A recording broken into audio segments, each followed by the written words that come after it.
Hi, I'm Suzie Carr, and first today what I want to talk about is, do you have a hard time getting into your character's head when you're trying to write a new novel?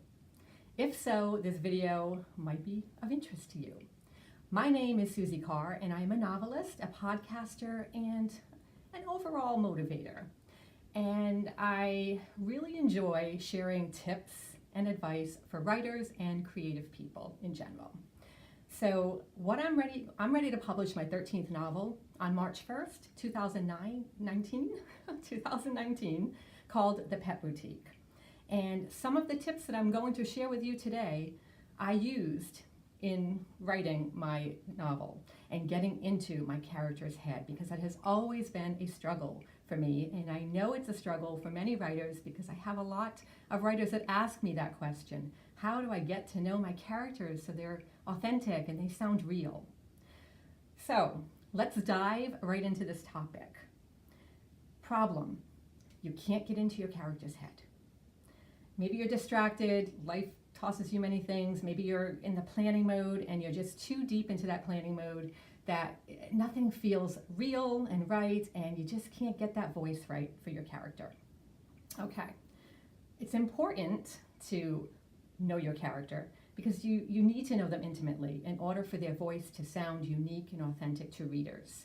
Readers want to root for these characters, and the only way they're going to root for them is if they feel what you feel when you're writing them. So my solution that I came up with probably into my fourth book was journaling as each of my characters, my main characters. And so really it's an exercise in free writing. And it's simple, and it's so effective. I get to know my characters on such a deep, intimate level, and they surprise me. They give me such revelations into their psyche. And what happens is, what I planned on paper for them turns into something much deeper, much more special, and really engaging. So why would you journal? Why would you take the time to do this? Well, I would take the time to do this because you need to see the world through their eyes, right? And that's sometimes difficult to do when you are distracted by word count goals for the day and things of that sort. You want to be able to know, what do they dislike? Do they hate the taste of coffee? Do they hate driving in traffic? Do they hate listening to loud music? What do they sensory-wise, what do they hate in life? Because when you dig into the sensory details of a character, it's so much more powerful. On the other side of that is, what do they like? Do they love walking in the woods? Or would they rather walk on a city street and go shopping with a bunch of girlfriends? Do they love hanging out with a dog or a cat? Would they prefer a bird? Okay, so their dislikes, their likes, their desires. What is it that they want out of life? What is that burning desire that they want to achieve that's going to make the reader root for them to achieve that? What are their insecurities? Does the person have an insecurity about getting on camera like this and talking to a world they don't even know how many people might tune in, might not tune in? Like myself, for instance, this is my first YouTube live video, so hopefully it's going okay. It feels okay. Are they insecure about public speaking? I mean, most people, I would say that's one of the biggest fears in life, even before dying for some people. Are they insecure about the way they look, their body shape, their hair, their eyes, the way they talk, things of that sort? What are their plans? What do they want to do with their life? Do they want to move to a new country? Do they want to move to a new state? Do they want a new job? Do they want a relationship? What do they want? And finally, what are their faults?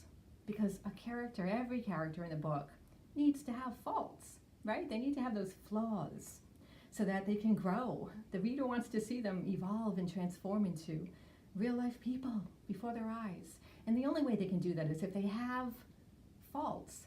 What have they done in their past that they totally regret? Because we all have those. What do they want to be forgiven for? What is it? So journaling really is a journey into their minds, to be able to see what it is they're feeling. So how do you do it? It's so simple. Really, it's free writing. So get a pen, pad, laptop, smartphone, tablet, whatever your tool of choice is. And then set a timer for 10 minutes. And the reason I say this is because a lot of people feel overwhelmed by having to sit down and journal, and they think, oh my gosh, I don't know what to say. So they spend 10, 15, 20 minutes trying to figure out what to say. So if you set a timer and you tell yourself, I need to write for 10 minutes straight without stopping. Even if I have to write about the lamp in the room with me, then I'm going to write about the lamp in the room with me, so that your mind will start to go on a journey of its own once you just get into that mindset of commitment to write whatever. So do that, and then ask your character a question so that this can kind of springboard the journal session, if you will. Here are some tips, some questions I often ask my characters that help to create that connection, right? So, what did you do today that was different? That's one. What is getting on your nerves right now? What are you happy about? What are you sad about? If you could do something right now, what would it be? And imagine that time, money, and resources aren't even an issue. What do you wish that you could change about yourself, or even someone else in your life? What do you plan to do later on in the day? And how do you see that going? What is your interpretation of whatever you have planned later on in the day? And finally, what do you wish that you could make better in your life right now? These are open-ended questions that are going to make you dig. Yeah, your character is going to dig to answer these questions. And each character is going to have a totally different set of answers that's going to surprise you. And they're going to open up narrative and dialogue, potentially, for your novel. And it's going to create an intimate bond between you and your character, because you're going to start to feel whatever your character is feeling. I think the biggest benefit for me, anyway, when I'm doing this is a lot of the times these journal entries turn into dialogue or narrative scenes. They are at least the foundation for scenes, which can really be helpful when you're staring at a blank computer screen. So anyway, I hope that this video helps. And before I go, I have a question for you. What is one of the obstacles that you're facing as a creative right now? Post it in the comments below. And be sure to subscribe to my channel and make sure you hit that little bell for notifications so that you're alerted every time I do one of these new videos. Okay? Cheers and have a great day. Bye!